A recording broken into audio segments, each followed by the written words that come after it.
پاکستان کی ہر برائی، ہر پریشانی، ہر شہادت، ہر قتل کے پیچھے، ہر جرم کے پیچھے پاکستان آرمی،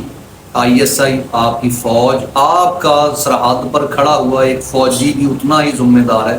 جتنا کہ ایک جنرل ہے۔ کیونکہ اگر آپ کو یہ نظر آتا ہے کہ جناب ہمارے ادارے میں، پہلی بات تو ادارہ ہی نہیں ہے، محکمہ ہے، کہ ہمارا محکمہ اگر جو ہے ہمارے آئین کے خلاف جا رہا ہے تو ہمیں اس کا بائیک آؤٹ کرنا ہے، ہمیں اس سے چھوڑ دینا ہے، ہمیں وہ روزی نہیں کمانی جو ہمیں پاکستانی عوام اس لیے دیتی ہے کہ ہم پاکستانی عوام کا، ان کے خطہ ارض کا، یعنی ان کے وطن کا مکمل حفاظت کریں اور ان کو ان کی زندگیاں جینے دیں، یعنی آئین کے مطابق رہیں، آئین کی پاسداری کریں، نہ کہ آئین کو اگر سب سے زیادہ یعنی کون پامال کر رہا ہے کہ اگر آپ کا جج جسٹس اختر قیامی جو ہے وہ کھڑا